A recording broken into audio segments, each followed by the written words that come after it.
Shocker, known Destiny shill is happy with a new post saying that his favorite game is going to be playing a little bit longer. Yes! Alright.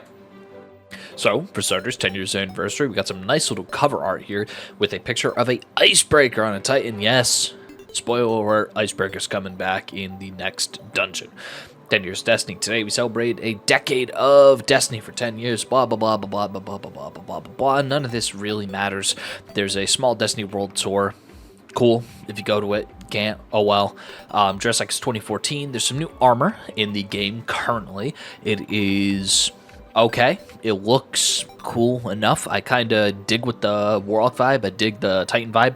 I don't really care for the set that they used for the Hunter armor. I wish that it was more orange. I don't know. I feel like the base Hunter armor was a tiny bit more orange than this one. But you know what? It's back to the Destiny 1 type of cosmetics. You know, very grounded. Not so much on the more wacky side. And new seal is out with the new 10th anniversary update. The seal, very, very simple. Unlocking the seal gives you access to a Nerf Ace of Spades. I know, I'm going to be buying one of these. It's a flywheel, 6 shots, the little barrel, the little chamber that you keep the rounds in. Comes out, you get 2 of them. It's pretty cool. It's a $50 pre-order. If you don't have access to the code, but you get priority to pre-order this for now if you do get the code. Besides that, looking at the future, starts today in an article we're calling Paving the Way to New Frontiers. Opening that up now. Destiny New Frontiers. Today is the 10th anniversary of Destiny. We set out in 2014 to do something new and different for our studio. Conquer the witness, blah, blah, blah, blah, blah, blah, blah, blah. A timeline, something I have been begging for. We knew outside of this year of the final shape that we were going to get minimum 2 more years worth of content. We didn't know what shape that was going to be, and we actually know now. Bungie very quickly realized that the episode model that they were doing sucked. They knew that the seasons were bad, and they knew that the episodes were just a different versions of seasons. There's some minor fixes that are being done to seasons to make them better, but this is our stopgap for now, just to, hey, you know, hear me out. We're getting 2 major paid expansions, quote-unquote major. I'm assuming that these expansions are going to be sizes of the expansions that we saw during Year 2. Things like Black Armory, Season of the Outlaw, or Season of the Drifter, Season of Opulence. Those were technically, I would say, expansions. I wouldn't really call them seasons. Some would call them seasons, but there was a lot more content than what was in a regular season.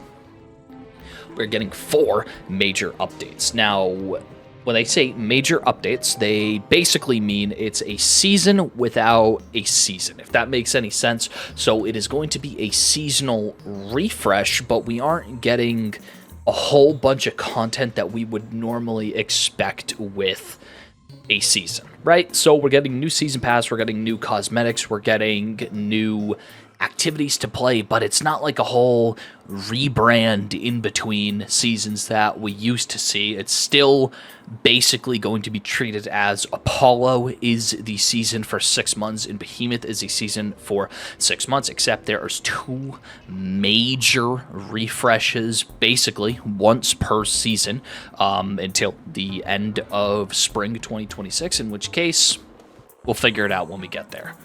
I'm very hopeful for this time after spring of 2026, so we will see. Now, with expansion, this is the thing I'm really interested in. New stories, new locations, new missions, new weapons, new gear. All those things we expect. And also, new raids and dungeons. The fact that they included it in the expansion section and not the seasonal update section means that we are going to be getting, at a minimum, 2 new raids and 2 new dungeons a year. Same as we have kinda been getting. I am a little bit concerned, or a little bit hopeful, depending on how you look at it, that it doesn't say reprised raids. Admittedly, there's only 1 more reprised raids from Destiny 1 that needs to be re-released, and there are, how many at this point? 5 raids in Destiny 2 that were vaulted, so I would expect at some point some of these raids to come back. I would say that the reprised raids that already exist in Destiny 2 would be pieces of content that come back during the seasonal updates and the raids that are going to be coming in the expansion years are going to be something like a brand new crafted experience plus Wrath the Machine, pretty much. That's just what I'm expecting. Seasonal update, new reprise activities, new gear and artifact mods, new modifiers and challenges, new sandbox meta, new events. Now, in terms of reprise activities, they're probably just going to be reusing old seasonal activities with fresh codes and paints, things like the coil. That's the only one I can think of that I fondly remember, simply because of the randomness aspect to it. But I assume they're going to be crafting them and adding more of those random elements to these to keep it fresh. But we already know that they're doing that with a challenge editor. We'll go over that relatively shortly. And the rewards pass, it's basically just to fill space on the screen. But it's just telling us, yes, we're going to be getting our regular season passes. It's going to be containing all the same things. This right here, rewards pass, this is just to eat screen space. Moving on. It tells you exactly what I just told you. 2 expansions per year, 4 major free updates. The expansions are paid. The major updates are free. Over the next few months, we should be sharing more information on Codename Frontiers. That's how they're describing innovations coming to Destiny with our newest expansion, Codename Apollo, because Codename Frontiers just encompasses the entirety of what is year 11 and 12 of Destiny. Dev Insights, core game activities, core game rewards, and the Portal. Their vision for Destiny 2, it's Tyson, blah, blah, blah. He basically is saying that he wants Destiny to experiment more. It's been safe for so long. They want to get weird. They want to get wacky. With annual expansions, they're going to try new things. They're doing 2 expansions per year. The seasonal model is changing. Basically, instead of 3 episodes, it's going to be 4 major updates with 2 paid expansions, and it's just a new way of delivering content that I think might be a little bit more sustainable. I like the idea of having content refreshes once every 3 months in the form of this with 2 paid expansions, kind of the same way that we had it in vanilla Destiny with House of Wolves and Dark Below. I know to say I look fondly back in those days. The amount of content that we got in those updates at the time didn't seem like a lot, but the structure of it I liked more than seasons. Same thing with year 1 of Destiny 2 with Curse of Osiris and Warmind. I know, horrendous expansions. However, the idea is something I vibe with more than the execution. Destiny's too complex. Great activities mattering even if the challenge dries up and the rewards are worth it, so we're investing in a greatly improved challenge customization system. This is basically just more modifiers.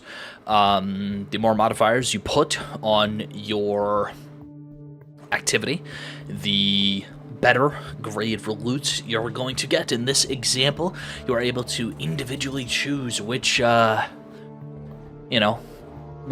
modifiers are going to be there. It'll tell you the modifier of the loot, basically what your score needs to be to get the max score. It's very, very simple. What about expansion activities?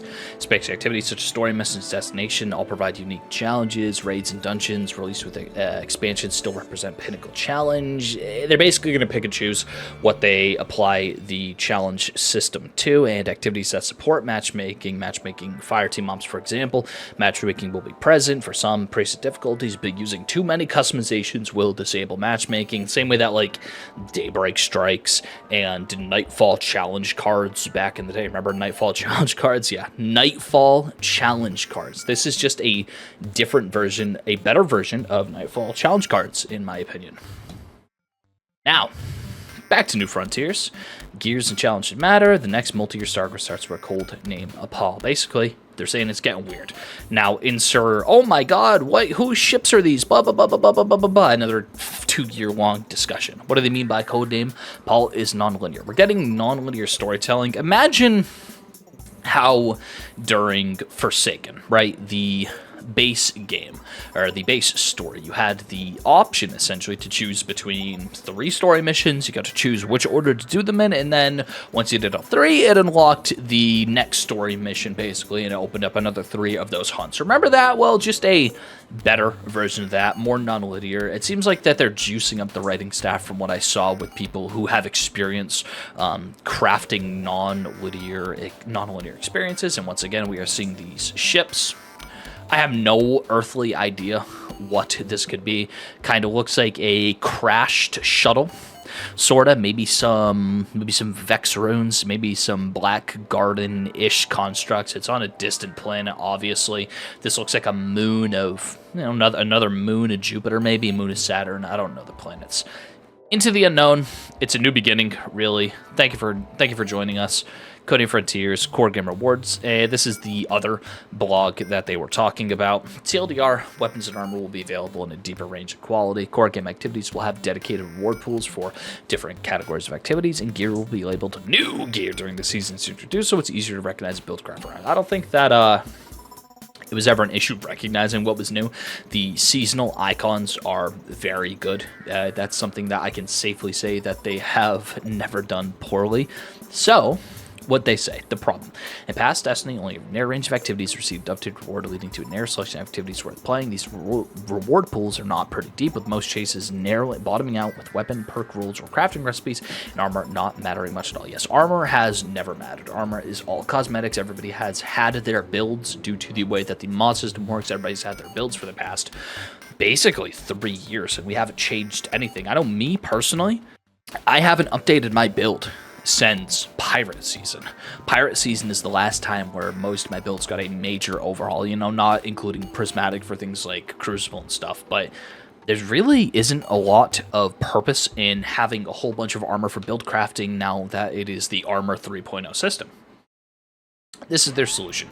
Weapon and armor tiers. Legendary and weapons and armor will be available in a deeper range of quality, quote-unquote tiers, similar to the way, in my mind, that a game like Division would do weapon tiers. That layer on properties like stat bonuses, enhanced perks, and other benefits. For weapons, this will be similar to how adept weapons upgrade the baseline of Legendary. You get an example of a very funny weapon, Swordy, tier 5, a scout rifle that is an aggressive frame 3-round burst. Now, some would say, hey, isn't that just a pulse rifle? Yes! Now shut up. Anyway, I would be very happy if just because of this we got a weapon named Swordy. I think it would be really funny. Early mock-up subject to change, obviously. Higher tiers of weapons will be available from the full range of core game mode activities. There's results for higher challenge tiers and mastery of those activities. Now the reward pool, they're basically revamping where the gear is coming from. Every expansion will contain 2 full reward pools from the story and from the raid and dungeon, basically for the casuals and then for the end game players who actually stick around to play the raid, to play the dungeon. In addition to the above pools, some activities like events may have additional additions, exclusive activities such as individual weapon or armor sets, similar to the way we have it now. Now, something curious. If I control F, they don't mention Gambit a single time. Gambit is dead. And Bungie killed it. New gear. FAQ. This is just to eat space. We already know that old gear's not being sunset. Basically, our already power crept gear is going to get power crept yes again, and I'm all for it. I really am. I'm all for it. I need chase. Admittedly, getting one weapon and having to grind out multiple tiers, something that is harder to do than just simply clicking a button and spending upgrade materials. I'm all there for it. And weapon crafting's not going away. I really hate weapon crafting. I think weapon crafting killed a lot of end game loot chasing. The seasonal weapons, you just craft them. The raid weapons, you just craft them. There isn't a lot of weapons that are worth it anymore to go and try to farm out. It's one of the lost portions of Destiny that I hope we get back. Just having a dedicated loot source that you grind over and over and over and over and over. Basically, give my time some meaning in the form of farming. Anyway, that's pretty much it. I mean, the most exciting part is this. This is it. This is the most exciting part. This is gonna be my thumbnail. This is the part I'm most excited about for obvious reasons. Everything else is subject to change. This is not subject to change. Now, the names are subject to change. The timelines, it might get delayed, but we now confirmed 100% are getting 2 paid expansions and 4 major updates. I'm happy with this. I really am. If you're not happy with this, reconsider what makes you happy, really. Besides that, really, let me know what you think. Happy 10-year Destiny anniversary. Thank you for all the support recently. If you haven't liked, if you haven't subscribed, look at these numbers. The vast majority of you aren't subscribed. Come on now, subscribe to the channel. I'm not going to give you anything, but I would appreciate it. And anyway, I want to thank each and every single one of you for watching. Take care now. Bye-bye.